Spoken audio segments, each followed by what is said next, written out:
और ये भूमिका परमात्मा ही कर सकता है तत्वदर्शी संत की, और कर नहीं सकते। तत्व का अर्थ है पूर्ण रूप से सत्य ज्ञान आधार से जो ज्ञान प्रचार करता है वो तत्वदर्शी होता है।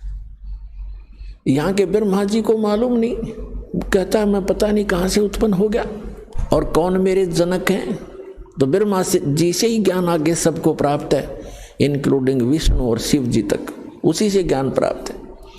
तो उसके बाद कितने ऋषि महर्षि अपनी चतुरता दिखाते रहे, वो तत्वदर्शी कैसे हो सकते हैं? वो परमात्मा की एक प्रश्न का उत्तर नहीं दे पाए आज तक।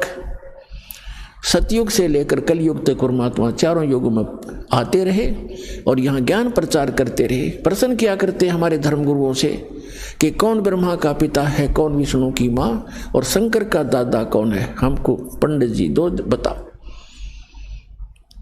ये ज्ञान का उत्तर ना देकर के उनके साथ झगड़ा ठाना करते थे। और इनको अजर अमर अविनाशी, इनका कोई जनक नहीं, सर्वेश्वर है, महेश्वर है, कालज्य है, मृत्युंजय है, ऐसे कहकर ये हमें भ्रमित किया करते थे। तो परमात्मा हमारे को यहां से काल के जाल से निकालने के लिए आते हैं। कहते हैं अमर करो सतलोक पठाऊं, ताते बंदी छोड़ कहाऊं।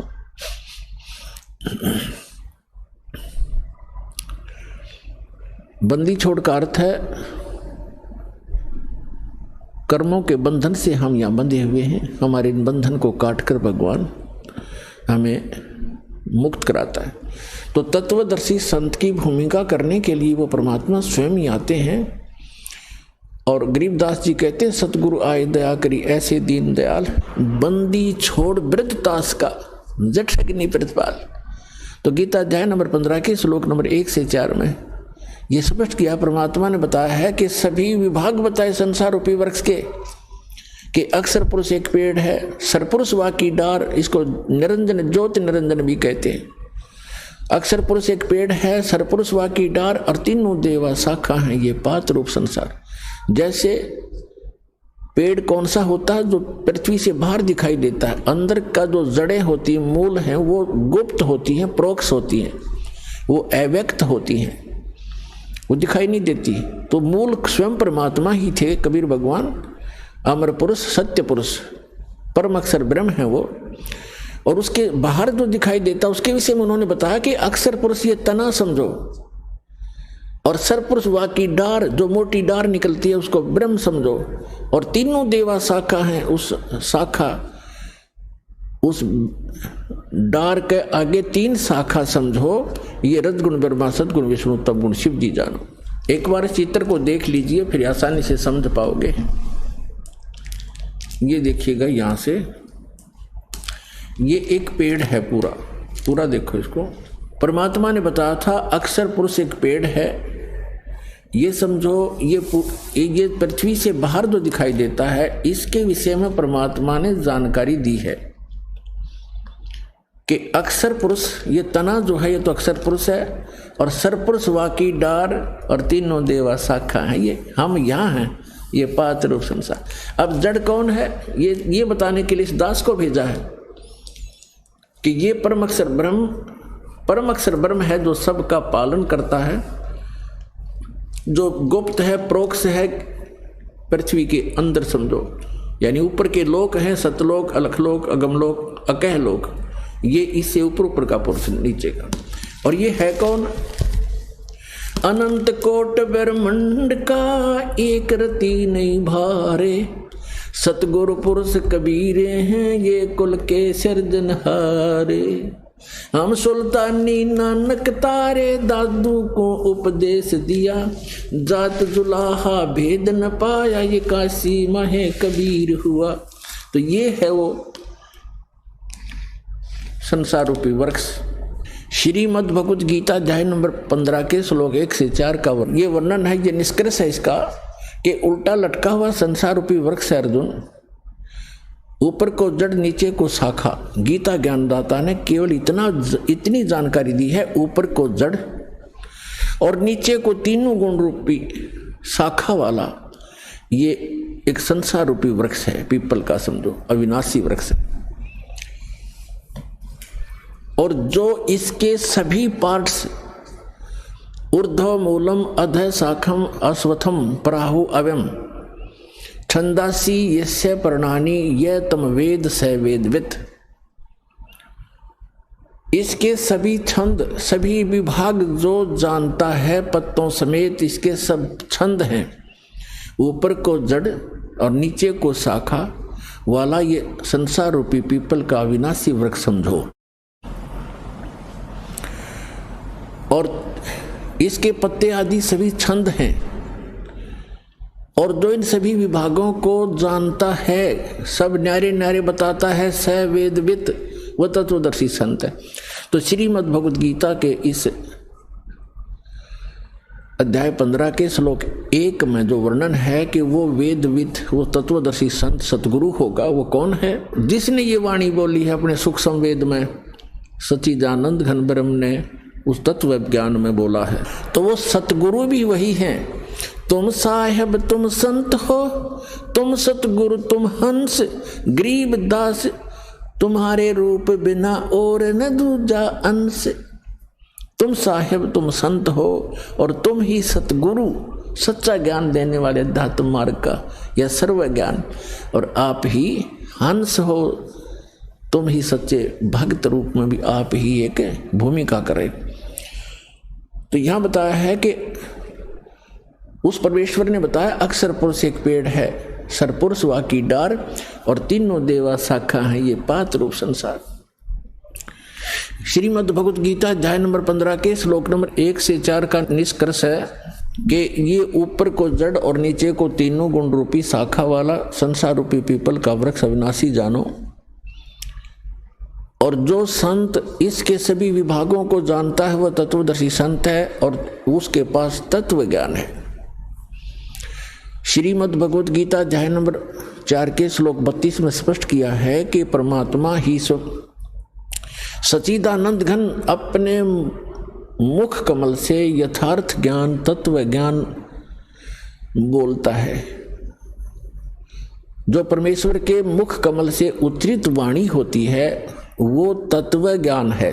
उसके अंदर आध्यात्मिक यज्ञों का यानी आध्यात्मिक अनुष्ठानों का विस्तृत विवरण होता है, और उसको जानने के बाद फिर सभी कर्मों से सभी पापों से मुक्त प्राणी हो जाता है।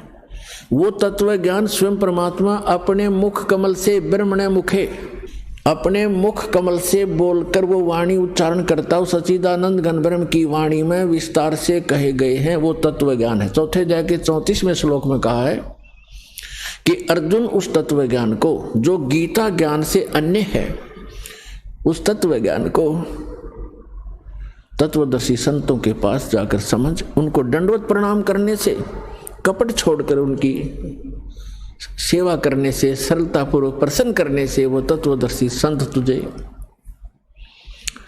तत्व ज्ञान का उपदेश करेंगे। तो 15वें अध्याय के प्रथम मंत्र में उसकी पहचान बताई है श्रीमद् भगवद गीता में कि जो इस ऊपर को जड़ नीचे को तीनों गुण रूपी शाखा वाला, तीनों गुण रूपी शाखा वाला ये संसार रूपी वृक्ष समझो, और इसके सभी विभाग पत्ते आदि इसके सब विभाग हैं। और जो संत इन सब विभागों को जानता है, सब पार्ट्स जानता है, इसके अंग भिन्न भिन्न बताएगा, स वेदवित्, वो तत्वदर्शी संत है।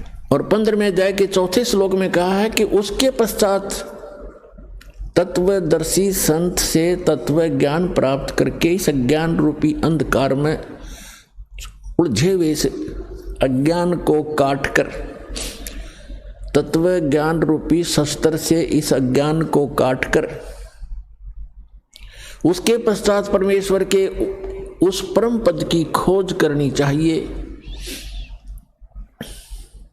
जहां जाने के बाद साधक फिर लौटकर संसार में कभी नहीं आते, और केवल उसी परमात्मा की भक्ति करनी चाहिए जिसने सर्व ब्रह्मांडों की रचना की है, सबका रचनहार है, सर्व उत्पादक है वो। तो दास जो ये बताना चाहता था, सतगुरु आए दया करी ऐसे दीन दयाल, बंदी छोड़ वृत्तास का जठरग्नि प्रतिपाल। अमर करूं सतलोक पठाऊं, ताते बंदी छोड़ कहाऊं। अमर करूं, उस परमात्मा के तत्व ज्ञान के आधार से सत साधना करने वाले प्राणी वहां चले जाते, फिर लौटकर कभी संसार में नहीं आते। श्रीमद् भगवत गीता अध्याय नंबर 18 के श्लोक नंबर 62 में कहा है कि अर्जुन तो सर्वभाव से उस परमेश्वर की शरण में जा जो गीता ज्ञान दाता से अन्य है। उस परमेश्वर की कृपा से तू परम शांति को और शाश्वत स्थान को, अमर लोक को, जिसका कभी एंड नहीं होता, कभी नाश नहीं होता, उस स्थान को, शाश्वत स्थान को प्राप्त हो जाएगा। अपने आत्मा ये ज्ञान भगवान ने 600 वर्ष पहले बताया था। और फिर उन महापुरुषों को मिले परमात्मा आकर के, जो उनका गुण है, विधान है, अच्छी आत्माओं को मिले। आदरणीय धर्मदास साहिब जी को, आदरणीय मलुकदास साहिब जी को, आदरणीय नानक साहिब जी को, आदरणीय दादू साहिब जी को, आदरणीय गरीबदास साहिब जी गांव छुड़ानी जिला झज्जर हरियाणा वाले को, आदरणीय गीसा दास साहिब जी को गांव खेखड़ा उत्तर प्रदेश जिला बागपत वाले को, और स्वामी रामानंद जी काशी वाले को, महर्षि को।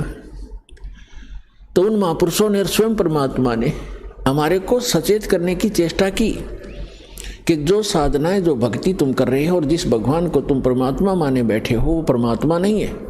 जिस स्वामी को, जिस प्रभु को आपने परमात्मा मान रखा, ये परमात्मा नहीं है। परमात्मा की परिभाषा होती है जो श्रेष्ठ आत्मा हो।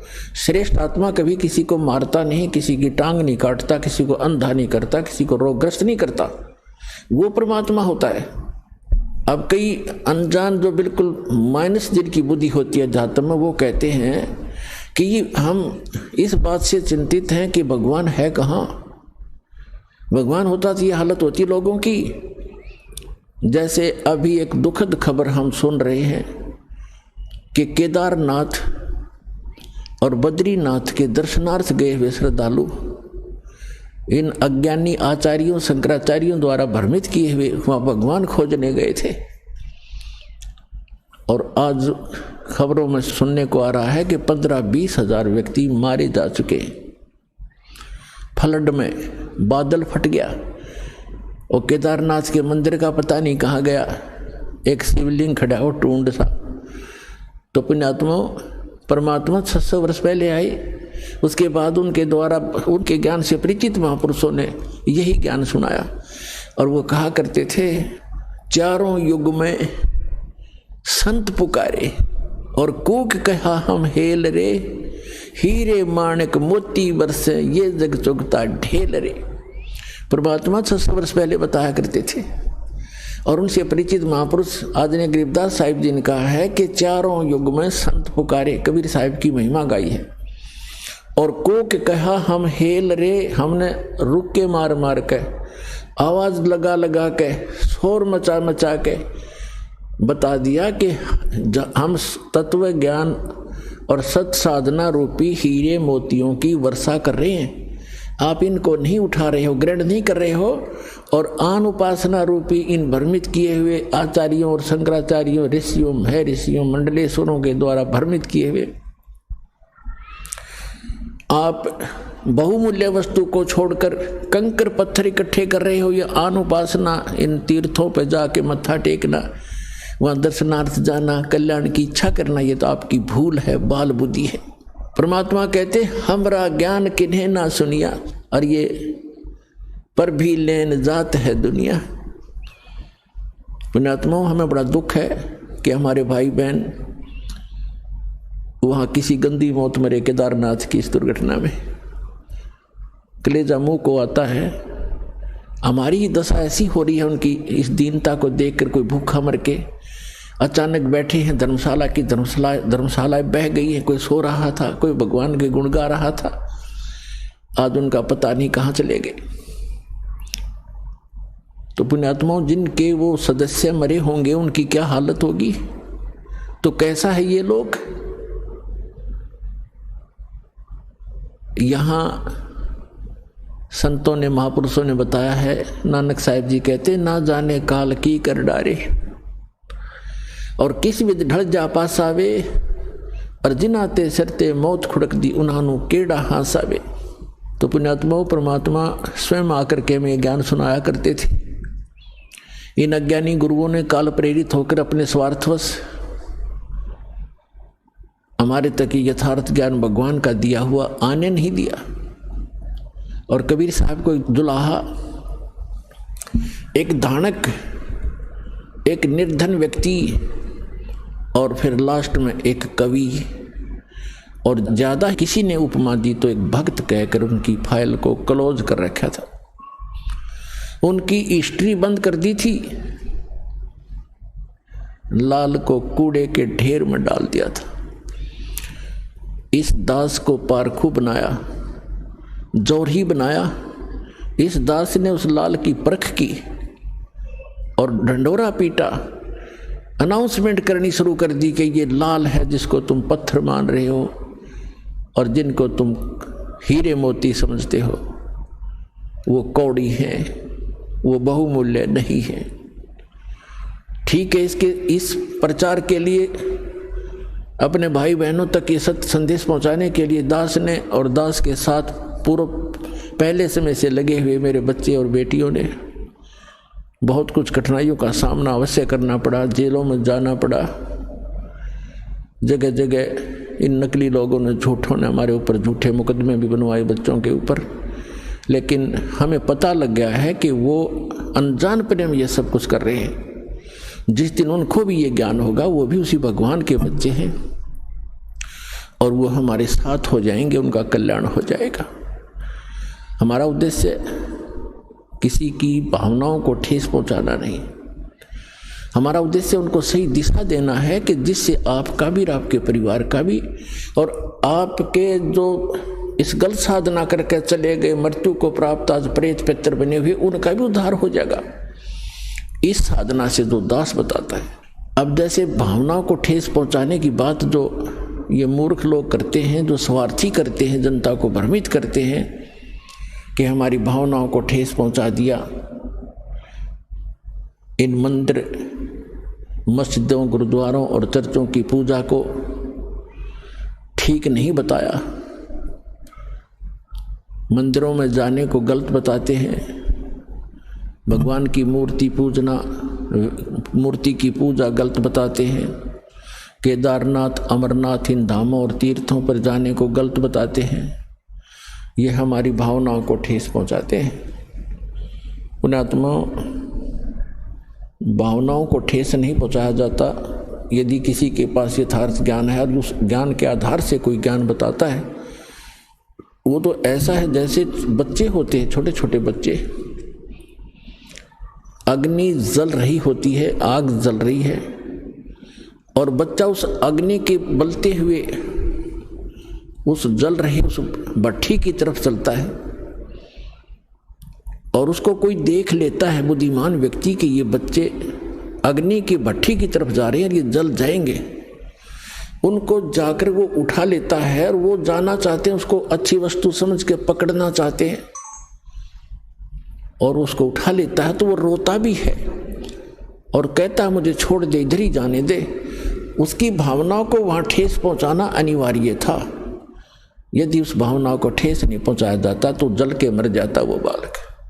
तो दास का प्रयत्न यही समझो कि यदि आप इसको भावनाओं को ठेस समझते हो तो ये इस प्रकार की भावनाओं को ठेस पहुँचाना दास की मजबूरी होगी, क्योंकि दास इस मार्ग से परिचित हो चुका है।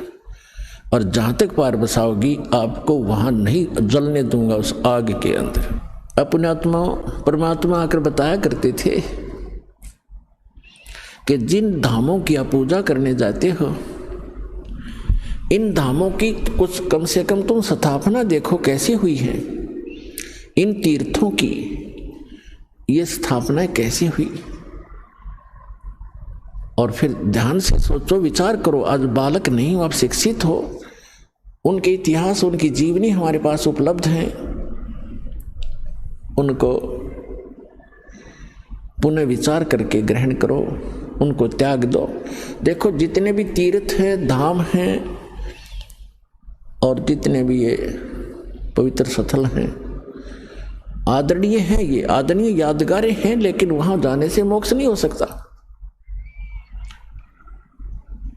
आपको बहुत बार बताया है, परमात्मा भी आकर स्वयं बताया करते थे और कहा करते थे कि इन धामों पर जाने से आपका मोक्ष नहीं, उल्टा पाप और पाप प्राप्त और जीवन नाशी आपका होता है। आपको एक झलक दिखाते हैं ये तीर्थ कैसे बने जहां हम पूजने जाते हैं। देखिएगा एक पुस्तक, ये पुस्तक है हिमालय तीर्थ।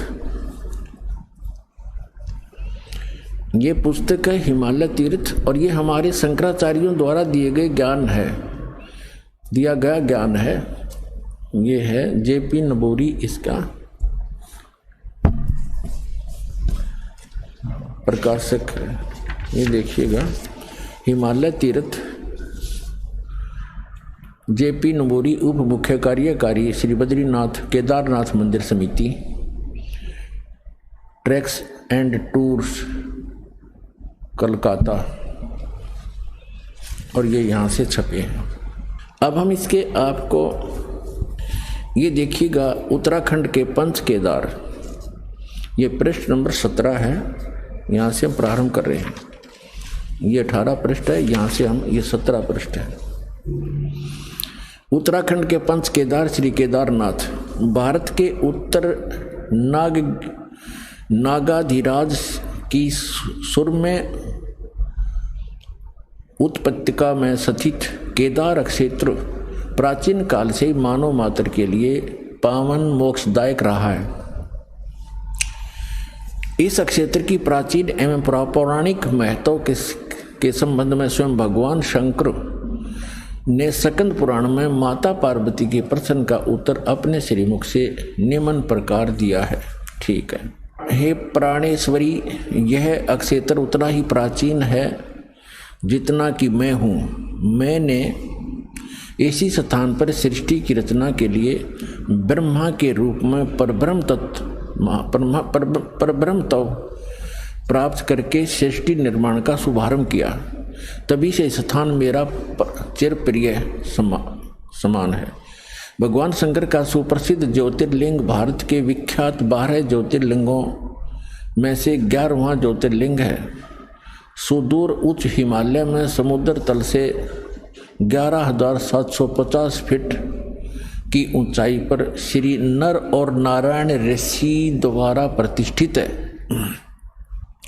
पुराणों के अनुसार इस पुण्य फलदायी ज्योतिर्लिंग की स्थापना के संबंध में इसका इस प्रकार वर्णन अनंत रत्नों के जनक अतिशय पवित्र केदार नामक अत्यंत शोभा से युक्त शिखर पर पूर्व काल में महातपस्वी अपने आत्माओं ये तीर्थ और ये धाम कैसे बने हैं इसकी थोड़ी सी झलक दिखाएंगे, फिर दास मौखिक सुनाएगा, वो अच्छा समझ में आएगा। अब देखिएगा, अब हम 18 पृष्ठ पर आगे 17 पर पढ़ लिया।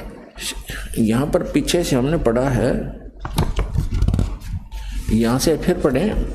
ये है कि पवित्र केदार नामक अत्यंत शोभा से युक्त शिखर पर पूर्व काल में महातपस्वी कौन? ऋषि श्री नर और नारायण ने, ये 2 ऋषि थे, नर और नारायण ने भगवान शिव को प्रसन्न करने के लिए बड़ी कठिन तपस्या की।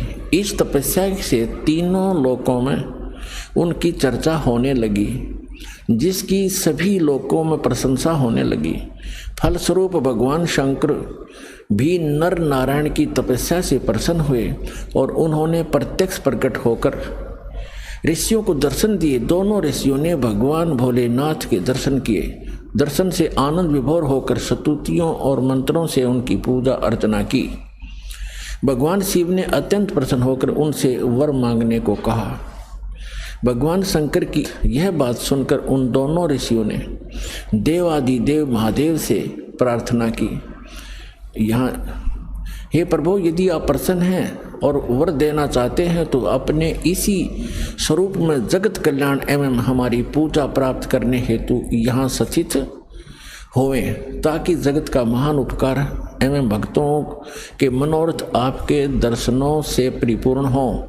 इस प्रकार भगवान शंकर नर नारायण की भक्ति से प्रसन्न होकर वहाँ सचित हुए।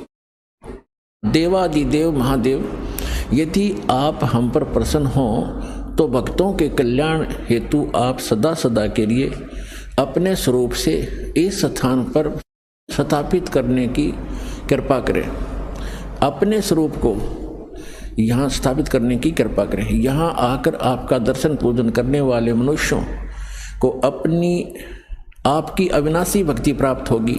ऋषियों की प्रार्थना सुनकर भगवान शिव ने ज्योतिर्लिंग के रूप में वहाँ यह वास करना स्वीकार कर लिया। भगवान शिव से वर मांगते हुए नर और नारायण ऋषियों ने इस ज्योतिर्लिंग और इस पवित्र स्थान के विषय में जो कुछ कहा है वह अक्षर से सत्य है। इस ज्योतिर्लिंग के दर्शन पूजन तथा यहाँ स्नान आदि करने से भक्तों के लौकिक फलों की प्राप्ति के साथ साथ अचल शिव भक्ति और साथ ही मोक्ष की प्राप्ति भी सहज हो जाती है। हिमालय में केदार नामक पर्वत शिखर पर प्रतिष्ठित होने के कारण इस ज्योतिर्लिंग को श्री केदारेश्वर ज्योतिर्लिंग के नाम से जाना जाता है। केदार शब्द का शाब्दिक अर्थ है ऐसे स्थान से होता जहाँ दलदल एवं अति मात्रा में पानी हो। केदार क्षेत्र में यही स्थिति है क्योंकि भगवान शंकर जलधारा प्रिय हैं। नर और नारायण ऋषियों के पश्चात अन्य ऋषि मुनियों व भक्तों द्वारा यह ज्योतिर्लिंग पूजित रहा। तत्पश्चात महाभारत काल में पांडवों द्वारा गोत्र हत्या अर्थात महाभारत युद्ध में अपने भाई बंधुओं आदि की हत्या के पाप से मुक्त हेतु यहाँ पर देवादिदेव महादेव की आराधना की गई। इसी प्रसंग में पुराण में एक कथा आती है। अपने आत्मा पहले ये निष्कर्ष बताते हैं, थोड़ा उसके आगे और शेष आपके पढ़ के सुनाऊंगा क्योंकि वर्तमान में एक बहुत दुर्दांत घटना घटी है जिससे आत्मा रो रही है, दुखी है, क्योंकि वो भी हमारे एक तरफ भटक रहे थे। परमात्मा के लिए वहाँ गए और वहाँ उनको क्या मिला सर्वविदित है, कहने की आवश्यकता नहीं। अब क्या बता रहे हैं कि नर और नारायण नाम के दो ऋषि वहां तपस्या करा करते उस दलदल में। केदार माने दलदल। और उनकी तपस्या से प्रसन्न होकर भगवान शिव आगे। तो पुण्यात्माओं, भगवान शिव कौन आगे? इस काल के जाल को कबीर भगवान ने आके समझाया है कि ये काल जो है, जैसे इसने गीता अध्याय नंबर 4 के श्लोक नंबर 5 और 9 में कहा कि अर्जुन, मेरे और तेरे बहुत जन्म हो लिए, तू नहीं जानता मैं जानता हूँ, मेरे जन्म और कर्म अलौकिक हैं। और गीता अध्याय नंबर 7 के श्लोक नंबर 24 और 25 में इसने प्रतीक बताया है कि मैंने एक प्रतिज्ञा कर रखी है, मैं अपनी योग माया से छुपा रहता हूँ, कभी भी किसी के सामने अपने वास्तविक रूप में स्पष्ट नहीं होता। मैं कभी किसी के सामने अपने वास्तविक रूप में नहीं आता। तो ये क्या करता है, जैसे कोई ऋषि साधना करता है, उसको किसी को विष्णु रूप में दर्शन दे देता है, अपने पुत्र विष्णु के रूप में, तो वो ऋषि विष्णु का उपासक बन जाता है, उसी का अनाउंसमेंट करने लग जाता है, उसी का ज्ञान प्रचार करता है कि सर्वेश्वर है, महेश्वर है, सबकी स्थिति पालन और संहार करने वाला यही है। और कोई ऋषि साधना, कोई भक्त साधना कर रहा है तो किसी को ब्रह्मा जी के रूप में दर्शन दे देता है।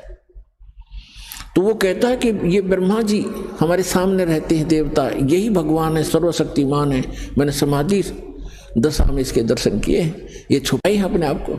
इससे उन ब्रह्मा जी और विष्णु जी को भ्रम हो जाता है कि हम ये सचमुच भगवान है। इसी कारण से शिवपुराण में प्रकरण आता है, विद्वेश्वर संहिता के अंदर, एक बार ब्रह्मा जी गए विष्णु जी के पास और ब्रह्मा जी कहने लगे कि पुत्र, तू मेरा खड़ा होकर सम्मान क्यों नहीं करता, मैं तेरा पिताया हूँ, मैं तेरा जनक हूँ, सारी सृष्टि का उत्पत्ति करता हूँ। विष्णु जी लेटे लेटे कहते हैं कि आजा बेटा, बैठ जा, तू मेरा पुत्र है, तो मेरी नाभि कमल से उत्पन्न हुआ, मैं ही सर्वशक्तिमान हूँ, मैं सबका रचने वाला हूँ। इस बात पर दोनों लड़ पड़े। फिर ये काल आ गया, वहाँ पर शिव रूप धारण करके इन दोनों के बीच में एक लिंग खड़ा कर दिया, तेजों में स्तंभ। ये लड़ना भूल गए, ऊपर नीचे ढूंढने लगे। फिर खुद आके प्रकट हुआ शिव रूप में। फिर इनको ज्ञान बताने लगा कि पुत्रो, तुमने अपने आप को ईश मान लिया तो यू आर नॉट गॉड, तुम भगवान नहीं हो। और इसी तुमने 2 डिपार्टमेंट 2 विभाग मेरे से प्राप्त किए हैं। मैं चीफ मिनिस्टर हूँ यहाँ का। ये काल जो है एक ब्रह्मांड में चीफ मिनिस्टर का काम, इसका रोल समझो। और अन्य ब्रह्मा विष्णु महेश एक विभागीय मंत्री हैं। रजोगुण विभाग के ब्रह्मा जी और सतोगुण विभाग के विष्णु जी। यानी रजोगुण से जो क्रिया हो रही है, जिसको हम उत्पत्ति कहते हैं, ये उत्पत्ति करता नहीं है, ये तो उत्पत्ति करवाता है। संतान उत्पत्ति हम उसके प्रभाव से करते हैं। और सतिथि ये विष्णु जी कहते हैं, उत्पत्ति और सतिथि जो तुम्हें दी है मैंने, ये मेरे से प्राप्त है, तुमने तप करके प्राप्त किए, मैंने तुम्हें विभाग दिए। इसी प्रकार रुद्र शिव को भी, शंकर को भी मैंने अलग से, महादेव महेश्वर को भी मैंने 2 कर्त दिए हैं, संहार और तिरोभाव। और बोलने वाला 5वां ये काल है, ये कभी अपने वास्तविक रूप में नहीं आता, ऐसे कभी विष्णु के रूप में, कभी शिव के रूप में, कभी ब्रह्मा जी के रूप में आता है। तो इसके जाल को समझने के लिए परमात्मा ने कथा सुनाई अपनी प्यारी आत्मा धर्मदास जी को, जो धर्मदास जी ने कबीर सागर में लिपिबद्ध की। कि परमात्मा ने कहा कि ये गलतियां करके आत्मा यहाँ आ गई इस काल के साथ, इसके 21 ब्रह्मांड वाले विमान में बैठ के, और इसने यहाँ इनको इतना दुखी कर दिया। फिर ये चिल्लाने लगी, हे भगवान हमें सुख दे, हे भगवान हमें सुख दे। हम हाहाकार मच गई। तब परमात्मा कहते मैं आया, अपने पुत्र जोगजीत का रूप बना करके मैं वहां आके खड़ा होगा, जहां तपस्या के ऊपर 1 लाख मानव शरीरधारी प्राणियों को ये नित्य खाता है, आहार करता है। और मेरे वहां आने से उस तपस्या की जलन बंद हो गई। वह आग जो कि तो गर्म ऐसे की ऐसी है, वो तपस्या, वो तई, वो बड़ी जो तवा होता है जिस पे उनको भूना जा रहा था। लेकिन उनको उन परमात्मा की कृपा से उस पर उपस्थित जितने भी 1 लाख जीव थे मनुष्यधारी जो वहाँ गई थी, उनकी आत्मा, उनको कष्ट बंद हो गया, उसका ताप बंद हो गया, तपत। तब उन्होंने ऊपर में उठाकर देखा कि भगवान हम कौन से दुख, कौन से पाप का यहाँ कष्ट भोग रहे हैं। तब परमात्मा ने कहा कि ये इस लोक, तुम्हारे इस लोक के पाप का दंड नहीं तुम्हें, ये दंड है तुमने सतलोक में ये पाप किया था। परमात्मा को छोड़कर तुम, परमात्मा अपने को छुपा कर कह रहे हैं कि तुम भगवान को छोड़कर वहाँ सर्व सुख संपन्न था, प्राप्त थी, आपकी कभी मृत्यु नहीं होती थी, कोई कष्ट नहीं था, उसको छोड़कर तुम इस काल के लोक में आ गए। यहाँ पर आज जिस कार को, जिसको ठीक हो, जिस बंगले को, जिस बेटा और बेटी को आप अपना मानते थे, क्या तुम्हारे साथ आया कोई? अपनी आत्मा वहाँ तो सारी समझ में आ जाती है कि हाँ कुछ नहीं आया थी। फिर और तुम मरते थे, ये मेरा बेटा है, ये मेरी बेटी है, ये मेरा कार है, ये कोठी है, और भक्ति करते थे तो गलत कर रहे थे। हम प्रत्येक युग में जाते रहते हैं पर तुम सुनते नहीं। तब परमात्मा ने कहा कि हमसे गलत, वो कहने लगे सभी भगवान हमसे गलती होगी, हमें माफ़ करो। कहते ऐसे माफ़ नहीं होगी। जब तुम जाए धरो जग तन देहा, तब तुम करना मम सत शब्द स्नेहा। जब कोई मेरा संत मेरी महिमा गाता हुआ तुम्हें मिल जाए और तुम्हें मानव शरीर प्राप्त हो, तुम तुरंत ग्रहण कर लेना और फिर तुम उस सत भक्ति करके यहाँ उस लोक में चले जाओगे। अमर करूं सतलोक पठाऊं, ताते बंदी छोड़ कहां।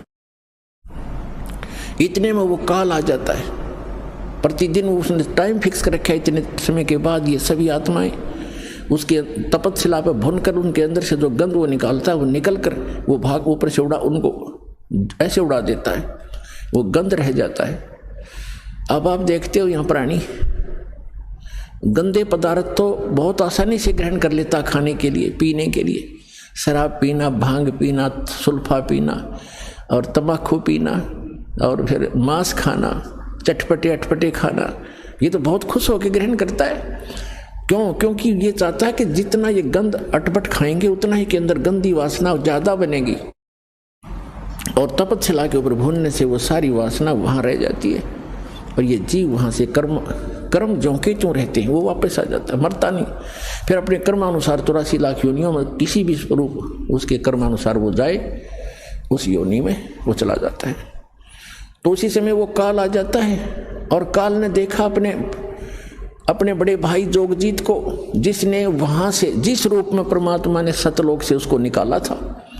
जिन्होंने सृष्टि रचना पढ़ रखी है बच्चों, उनको खूब याद है। अब दास ज़्यादा हिंट देगा आज के सत्संग में।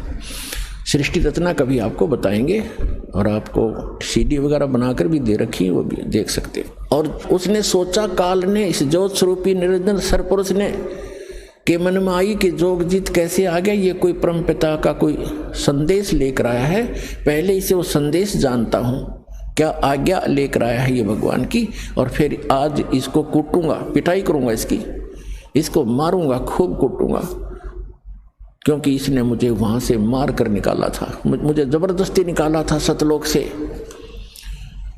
तो मुझे परमात्मा बताते हैं कि धर्मदास मुझे देखकर काल भयंकर हो गया, और पहले मुझसे कहा कि पहले जोगजीत कोई आज्ञा है भगवान की, परमात्मा की, पिता की, वह मुझे बता, और फिर जोगजीत तुझे छोड़ू नहीं गाज, तूने मुझे वह मार कर निकाला था। तब परमेश्वर जो जोगजीत रूप में वहां उपस्थित थे, विराजमान थे, खड़े थे, विद्वान थे, परमेश्वर ने कहा धर्मदास, मैंने उनसे कहा, परमात्मा बता रहे हैं, धर्मदास जी लिख रहे हैं कि मैंने उससे कहा कि सुन ले आदेश परमपिता का कि ये भोली आत्मा तेरे साथ आ गई थी, इन्होंने तो गलती की सो की, पर तूने इनका कैसा सांग निकाल रखा है, कैसे कैर ढा रहा है इनके ऊपर, तू कोई गधा बना दिया, कोई गधी बनाई, कोई कुत्ता, कोई कुतिया, किसी का बेटा मर गया, किसी की बेटी मार रहा है, हाहाकार मचाए रखे। तो इसने कहा कि पिताजी ने मुझे श्राप दिया था, और जिस श्राप अनुसार मुझे भूख लगती है तो मैं तो इनको खाऊंगा, बनाऊंगा, पैदा भी करूंगा। परमात्मा ने कहा कि चल इन्हें गलती कर दी, तो खा भी रहा है, सारे काम कर रहा है, फिर इनके किसी का हाथ काटे, किसी की टांग कटे, कोई अंधा, कोई कैंसर से पीड़ित, ये जुल्म क्यों कर रहा था इनके ऊपर। तब इसने कहा कि मैं तो सत्य का राज करता हूँ, मैंने परमात्मा को वचन दे रखे हैं, और जैसे कर्म जो करेगा वैसे भोगेगा, मुझे इसमें कोई लेना देना नहीं है। पुण्यात्माओं, यहाँ की इस सारी व्यवस्था ऐसी है इस काल के लोक में। एक तरफ तो सरकार शराब के ठेके, फीम के ठेके, भांग के ठेके खोलती है, और फिर शराब पीकर कोई इधर उधर जाता है उसको अंदर कर देता है, तो शराब पी कर गलत गतिविधि की, और शराब पी कर रामायण बचेगा, वो भांग पी कर रामायण पढ़ेगा, गलत गतिविधि करेगा वो। तो इसने ऐसा कर रखा है कि मैं तो सत्य का राज करता हूँ, जो जैसे कर्म करेगा वैसा ही फल देता हूँ। अब ये इतनी बकवादों का कि आविष्कार करवा दिया, तो फिर ये भोली आत्मा तो गलतियां करेंगे ही करेंगे, तो कहते भोग लेंगे। हम इसके बच्चे नहीं हैं, हम इसके बच्चे होते तो ऐसा दुख देता ही है। आज केदारनाथ के ऊपर 20,000 आदमियों को मार देता अपने बच्चों को।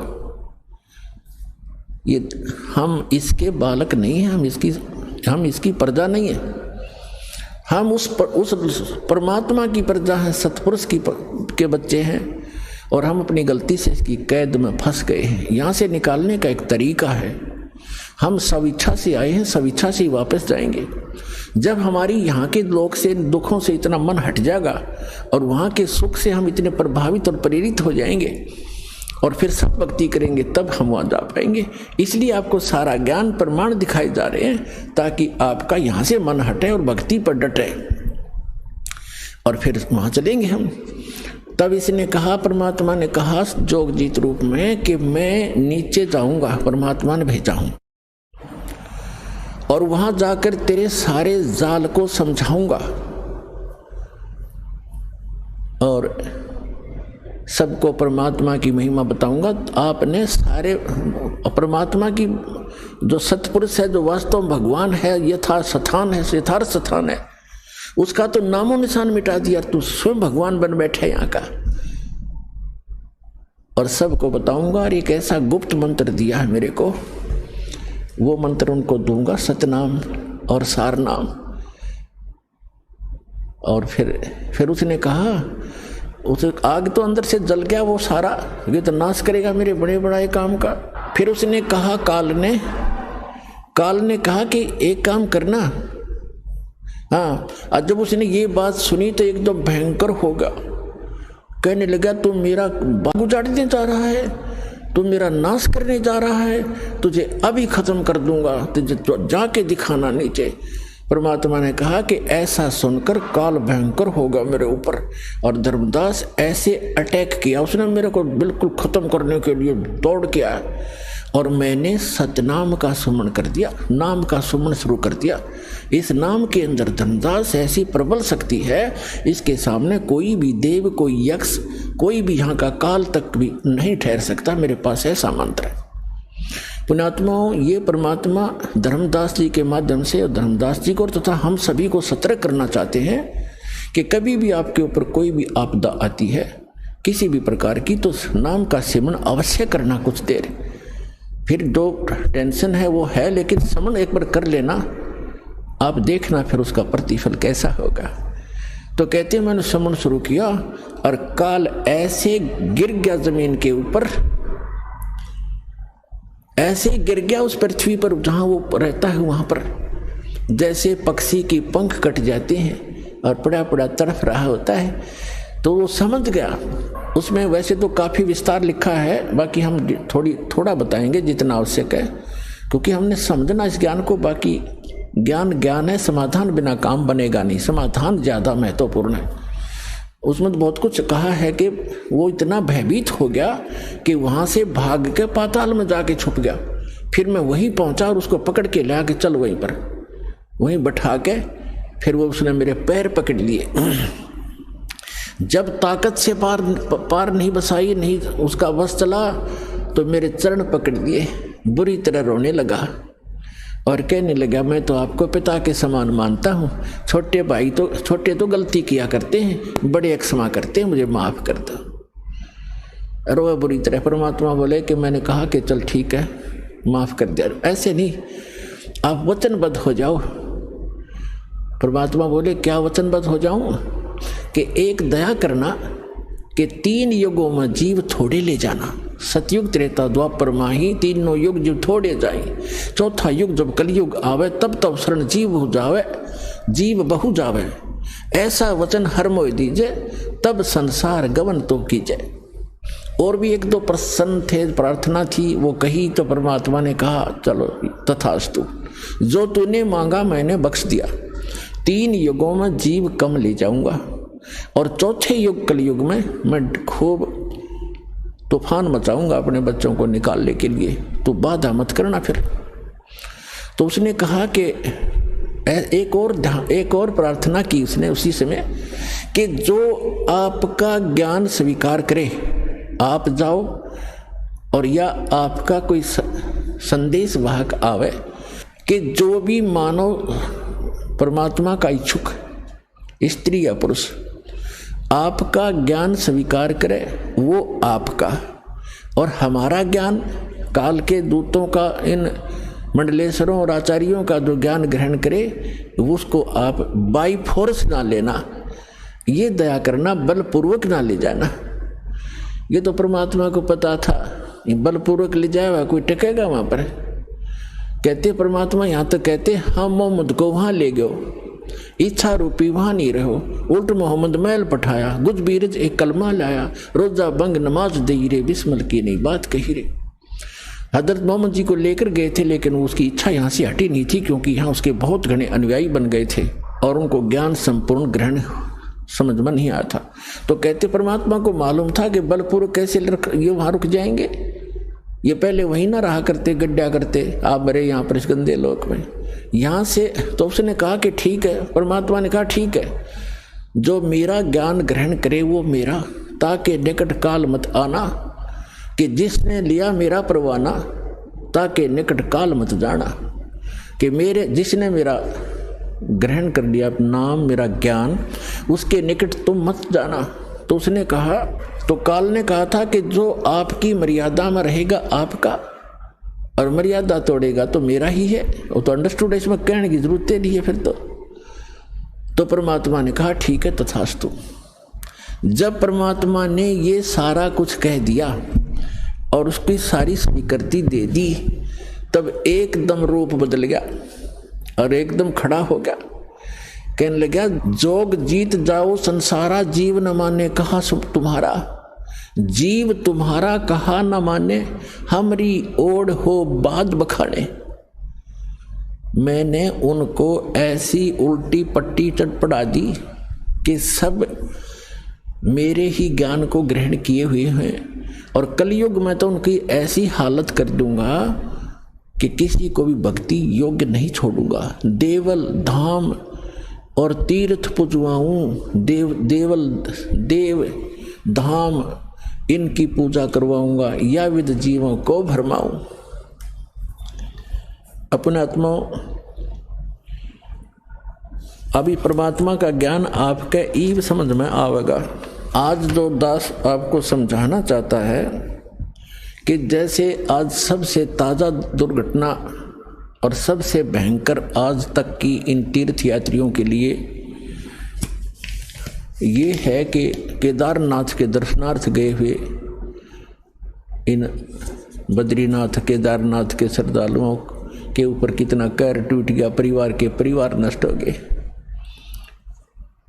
इसलिए ये ज्ञान आज आपके समक्ष करना अनिवार्य हो गया और अब ये सबको स्वीकार्य होगा। दास बहुत वर्षों से देख रहा है, कोई अमरनाथ पर जाते हुए कभी 2000 कभी 1500 बर्फानी तूफान के अंदर बहुत से मरते सुने गए। एक बार हरिद्वार के अंदर वो नीलकंठ के जो मंदिर है उसके ऊपर एक पर्वत पहाड़ का टुकड़ा टूट के गिर गया, वहाँ सारे मारे गए, वो नीलकंठ भी टूट गया। फिर वो टुकड़ा पत्थर का टुकड़ा जो भारी पहाड़ था, पत्थर बहुत भारी, उस रास्ते में लुढ़कना शुरू हो गया, जिससे यात्री ऊपर चढ़ रहे थे ऐसे ऐसे, और उधर से वो लुढ़कना शुरू हो गया, पीस दिए वहाँ से लेकर नीचे तक। और फिर वहाँ एक लक्ष्मण झूला है, गंगा के ऊपर एक पुल बना हुआ है, लोग कुछ जा रहे थे, फिर वहाँ से सुनकर कुछ बचे हुए कोई इधर भाग रहा था, कोई इधर भाग रहा था, कोई पुल को पार करने की चेष्टा वापस कर रहा था। तो भीड़ में भगदड़ मच गई। अब वापस भागने वाले कह रहे थे, किसी ने बताया कि पहाड़ टूट गया, तो वापस पुल पर भागने वालों ने सुन लिया कि पुल टूट गया। आइए अब हम उन श्रद्धालुओं के अनुभव जानते हैं जो जगत गुरु तत्वदर्शी संत रामपाल जी महाराज जी से दीक्षा प्राप्त कर चुके हैं तथा उनके द्वारा बताए गए भक्ति मार्ग पर चल रहे हैं। नमस्कार सर। सत साहिब जी। क्या नाम है सर आपका? मेरा नाम पवन कुमार है। सर आप कहाँ से आए हैं? मैं राजस्थान का हूँ। जो गीता गोरक्ष प्रेस के जो संपादक हैं हनुमान प्रसाद जी पोदार, उनकी जन्मस्थली रतनगढ़ है, जिला चूरू राजस्थान। उसी जन्मस्थली का जन्मस्थान मेरा रतनगढ़ है, मेरा गांव। सर आपने संत रामपाल जी महाराज से नाम दीक्षा कब ली? मैंने संत रामपाल जी से नाम दीक्षा 25 अक्टूबर 2014 को ली थी। सर आप संत रामपाल जी महाराज से जुड़ने के पहले आप क्या भक्ति साधना करते थे? माँ भगवती की पूजा करते थे, गणेश जी की भी पूजा करते थे और बालाजी की भी पूजा करते थे। लेकिन संजोगवश ऐसे ही रहा कि हमारे पूर्वजों के टाइम से भी हमारे घर में किसी तरह का कोई मंदिर ही नहीं था। बस ऐसे ही फ़ोटो थी, उस पर अगरबत्ती लगा देते और ये तड़फ रहती थी कि ये आत्मा किसी और की है, कोई परमात्मा नाम कोई शब्द है, वो तड़फ थी। उस तड़फ के लिए प्रयास करते थे, टेलीविज़न देखते थे और ये जितने भी धार्मिक चैनल आते हैं उनसे संतुष्ट नहीं होती थी। और घर पे ये मद भगत गीता ये भी पढ़ते थे, लेकिन कहीं कहीं ये टीवी चैनल पे दिखाते थे कि मद भगत है, गीता है, इनका आज चल रहा है साप्ताहिक, तो उसमें माते बहनें भाई ये नाचते गाते थे, तो ये ऐसे लगता है कि ये तो कहीं गीता में लिखा नहीं है, ये नाचते हैं गाते हैं। सर आपने बताया कि संत रामपाल जी महाराज से जुड़ने से पहले अन्य देवी देवताओं की भक्ति करते थे, इसके अलावा आप शास्त्रों का अध्ययन भी करते थे, तो इन सब भक्ति करते हुए भी आपको कोई लाभ हुआ या नहीं? संत रामपाल जी की शरण से पहले बहुत देवी देवताओं की इनकी जो भक्ति करते थे उनसे कोई लाभ नहीं मिला, 0% लाभ नहीं मिला, बल्कि हानियाँ ही होती रहती। शारीरिक विकार, मानसिक परेशानी, आर्थिक परेशानियाँ, ऐसी परिस्थितियों का समझौता यानी टाइम चलता ही रहता था, कोई बेनिफिट नहीं मिला। सर संत रामपाल जी महाराज से जुड़ने का कारण क्या था? आत्मा में ये तड़फ रहती थी कि कोई अच्छा संत मिले, कोई अच्छे सतगुरु की शिक्षा मिले, जिससे इस आत्मा का कोई कल्याण हो सके। वैसे तो हमारे पहले भी आध्यात्मिक गुरु थे, लेकिन उनसे मतलब संतुष्टि नहीं हुई इस आत्मा को कि ये जिसे इन्होंने जो ज्ञान दिया है वो कोई वास्तविक मोक्ष मार्ग की तरफ कोई ले जाने का कोई रास्ता नहीं बताया। उन्होंने हठ धर्म ही बताया। जैसे हमारे एक गुरुजी थे बेगानाथ जी, पहले उन्होंने खेचरी मुद्रा बताई, तो खेचरी मुद्रा में करता था, लेकिन मैंने करते करते ऐसे सोचता कि इस तरह की जो शारीरिक पीड़ा देकर अगर इस प्रकार से अगर परमात्मा को अगर पाना चाहते हैं तो शायद संभव नहीं कि परमात्मा मिल जाए। ये तो मैं करने में इतना सक्षम था, अदर कोई आदमी हो तो शायद उसकी जान भी जा सकती है ऐसी खेचरी मुद्रा से। सर, संत रामपाल जी महाराज से जुड़ने के बाद आपको क्या क्या लाभ हुए? इनका जो ज्ञान हमने पढ़ा वो आत्मा को संतुष्टि हुई और उसकी वजह से ही हम बरवाला में नाम दीक्षा लेने के लिए वहाँ गए और हमें बहुत सारा लाभ हुआ। वो लाभ मैं आपको बताऊं कि पहले तो मोक्ष मार्ग का रास्ता मिला हमें इनकी भक्ति के द्वारा, जो शास्त्रों के अनुकूल है, सत्य सनातन धर्म के अनुकूल है, 4 वेदों में। उससे हम सर्टिफाई हो गए, ये प्रमाणित हो गया कि शास्त्रों में जो ज्ञान है वो ही अच्छा ज्ञान है और पूर्ण परमात्मा कबीर साहिब, कबीर इस गॉड है, वो दर्शाया है और वो हमें बिल्कुल हमें आत्मा में प्रमाणित हो गया कि ये बात बिल्कुल सत्य और सही है। हमें सबसे पहला लाभ तो ये हुआ कि लड़के की शादी की हमने, तो उसको 1.5 साल हो गए, करीब 18 महीने के करीब, उसके कोई भी संतान नहीं हुई। तो मैंने और मेरी धर्मपत्नी ने अपने बड़े पुत्र को बैठा के बोला कि बेटे अपने संतान इत्यादि नहीं हुई तो हम किसी तरह की कोई डॉक्टर से कोई दवाई वगैरह नहीं दिलवाएंगे, क्योंकि हम कबीर परमात्मा की भक्ति करते हो, सामर्थ्य भगवान है, उनसे ही मांगेंगे और उनसे मांग रखी कि परमात्मा हमें संतान दे, हमें पोता दे, तो हम यही करेंगे। तो फिर हमारी बहू ने एक दिन ऐसे विचार किया कि वो अपनी सास को बोलने लगी, मेरे धर्मपत्नी को, कि माता जी मेरे को भी आप गुरुजी की शरण में आना चाहती हूँ और मैं नाम दीक्षा लूँगी। तो मेरी मिसेज ने, मेरी धर्मपत्नी ने कहा कि ठीक है, आप गुरुजी के सारे नियम मैं बता देती हूँ और वहाँ और पूछ लेंगे, तो इस तरह की आप मर्यादा में रह के भक्ति करोगी तो बेटे आनंद ठाट है। तो 18 महीने के बाद में जब बहू ने नाम लिया तो प्रथम दिन ही उसने नाम दीक्षा ली। उस दिन वो कमल के फूल पे परमात्मा का जो कबीर साहब का प्रकट हुए, उसका जो बच्चे के रूप में कमल के फूल पे वो फ़ोटो लेके गई और 15 दिन बाद में अपने वो माता के पियर चली गई। वहाँ से उसकी माँ ने उसकी जांच करवाई कि तेरे को काफ़ी दिन हो गए, तेरे किसी तरह की कोई बच्चा वगैरह नहीं हुआ, मैं तेरे को डॉक्टर को लेके दिखाती हूँ, ले जाके। उसने डॉक्टर को पास गई लेके, डॉक्टर ने उसकी पहले प्रेगनेंसी जांच की तो उसने बताया कि इसको भाई फुल फास्ट प्रेगनेंसी बता रहा है, इसलिए आप किसकी जांच करवाना चाहते हो? बोले इसी की। तो बोले अच्छी बात है। उसने फिर हमारी संबंधन ने मेरी धर्मपत्नी को फ़ोन किया कि ऐसे ऐसे करके मेरी बेटी को लेके गई थी डॉक्टर को और ऐसे ऐसे करके मतलब इसको फुल फास्ट प्रेगनेंसी बता रहे हैं। तो हमने परमात्मा का बहुत बहुत शुक्रिया अदा किया है। परमात्मा, हमने जो चीज़ मांगी वो मिली। और उसका बाद में मेरे लड़के ने कहा कि मैं मोटरसाइकिल का मैकेनिक पापा पूर्ण रूप से तैयार होगा, मैं काफ़ी समय से 10-11 साल से अब नौकरी करूँगा, आप मेरे को दुकान करवा के दो। तो मैंने उसको दुकान करवा के दी, मेरे गांव से 35 किलोमीटर दूर। गुरुजी से पहले प्रार्थना लगाई कि आप गुरुजी दुकान करना चाहते हैं लड़के को, तो आपकी क्या रजा है? तो गुरुजी ने आदेश दिया कि दुकान कर लो। दुकान जब हमने कर ली तो 4 महीने तक हमारे पास न तो 1 रुपया था और न ही हमें किसी से मांगते थे। वो देते बोलते कि हमें पार्टनर बना लो, कोई बोलता है इतना ब्याज लगेगा, हमने सहमत नहीं हुए हम। फिर 5वें महीने बाद पैसे मिले हमें और बैंक भी हमारे को पैसे देने के लिए पहले तो तैयार थी, 2.5 लाख रुपए, फिर इनकार हो गई। फिर 5वें महीने में बैंक 50,000 रुपये देने के लिए एग्री हो गई और लड़के को मैंने दुकान करवा के दी मोटरसाइकिल मैकेनिक की। वहाँ जितने भी आते थे कस्टमर वो सब बोलते थे कि आप बहुत पहले आने वाले थे, ये दुकान लेने के ले तो रखी थी आपने, लेकिन आप इतने समय पहले नहीं आए, इसका कारण क्या है? मैंने कहा पैसे वैसे की व्यवस्था नहीं। बोले पैसे वैसे की व्यवस्था क्या, आपकी कोई और भी जो परेशानी थी वो भी यहाँ से टल गई। हमने कहा कैसे? बोले यहाँ बस तो रुकती है डेली जो रोड पे जाने वाली गांव वाली। तो एक लड़की थी शादीशुदा, वो आपकी दुकान के ऊपर यहाँ बैठी थी, 3 सीढ़ियाँ ऊपर बैठी थी और एक जीप वाला आया, जीप लेके, और वो फास्ट ऐसे लेके आया कि उसकी बैठी थी उस सीढ़ी पे तो उसके पैर टांगे अलग अलग कर दी उसने। तो हमें ये लगा कि कितनी बुरी परिस्थिति हमारे साथ होती, शायद गुरुजी ने हमारी आर्थिक व्यवस्था को रोक कर और हमें ये इस परिस्थिति से बचाया। फिर उसके बाद में मैं और लड़का एक मोटरसाइकिल एक मैकेनिक के पास गया, सरदार शहर जा रहे थे, तो वो उसका चेसिस इतना बेंड था कि हम उसको आराम से लेके जा रहे थे रात को 11 बजे। तो लड़के ने कहा कि पापा गाड़ी की तो बहुत कंडीशन ख़राब है। मैंने कहा तो चलो कोई नहीं, परमात्मा का स्मरण करके लेके चल ही रहे हैं। तो हम स्मरण करते करते चले गए। रास्ते में 20 किलोमीटर के बाद मैंने पेट्रोल लिया।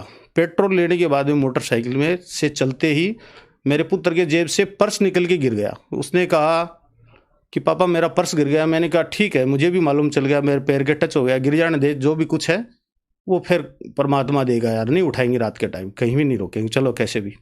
लड़के ने कहा उसमें ऐसे सामान है, ऐसे पैसे है, आइडिया है। मैंने कहा सारी कुछ बनवा देंगे। ऐसे करके हम पहुंच गए। तो मैकेनिक कहा आप कैसे चल के आए? मैंने कहा इसके ऊपर ही बैठ के आए। तो बोले ये तो बहुत बड़ी कोई शक्ति आपके साथ ही कि आज भी चल के आ सकते हैं। इस पर तो बैठ नहीं सकता आदमी, चल के आ ही नहीं सकता ऐसी बैंड स्थिति में।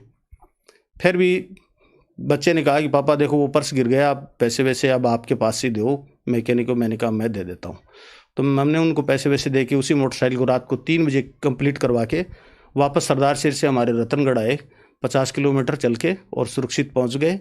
और मेरे पुत्र ने कहा कि पापा मेरा पर्स कैसे भी करके मेरी सारी आइडिया बनवा लो। मेरी बीवी ने कहा कि बेटा ऐसे है, अपने गुरुजी से प्रार्थना लगा लो तो मिल जाएगी। ऐसे करते 4 रोज़ निकल गए। हम रोज़ाना उस बैग को उठाते देखते, उसमें से कुछ नहीं मिलता था। 5वें रोज़ लड़का जब आया था दुकान से वो बैग को लेके, वो अपनी छोटी बहन को बोला कि ले तेरे लिए आइसक्रीम लेके आ रहा हूँ। तो उसने तुरंत बोला कि ये देखो मेरा पर्स निकल गया। वो मिट्टी से धूल से भरा हुआ था, जबकि मेरे गांव से 50 किलोमीटर दूर रात्रि के टाइम में वो गिरा था। और 5वें दिन हमारे घर पे वो वापस लड़के के बैग में ही मिल गया था, जबकि हमारे घर में कहीं भी कोई कच्चा नहीं है, कहीं मिट्टी नहीं है। और रास्ते से लड़का डेली अप डाउन करता बस में, और दुकान में भी उसके अलावा और कोई दूसरा कोई आदमी भी नहीं है कि उसको डाल दे उसके अंदर। ऐसे करके परमात्मा का ये भी बहुत बड़ा चमत्कार है हमारे लिए। और आर्थिक व्यवस्था परमात्मा की दया से इतनी मजबूत है कि आज बिल्कुल अच्छे हैं, वो आपके सामने स्पष्ट है। सर, आमजन को आप क्या संदेश देना चाहेंगे? आमजन को मैं यही संदेश देना चाहता हूँ कि आज से पूर्व जितने भी भक्तजन हैं वो जो भक्ति कर रहे हैं वो शास्त्र के विरुद्ध है। और अब जो भक्ति कोई करना चाहते हैं वो संत रामपाल जी की शरण में आए, और शास्त्रों के अनुकूल जो भक्ति करेगा वो ही मोक्ष मार्ग को प्राप्त होगा। और इनकी जो भक्ति है बिल्कुल सार्थक है, प्रमाणित है। और कबीर इज गॉड, ये बिल्कुल प्रमाणित है, इसको कोई संदेह नहीं है। इसलिए सभी भक्त समाज को ये संदेश देना चाहते हैं कि संत रामपाल जी महाराज की शरण में आएँ।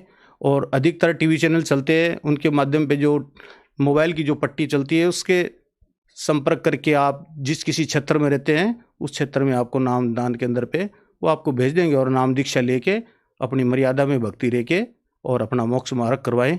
धन्यवाद सर। सत साहिब।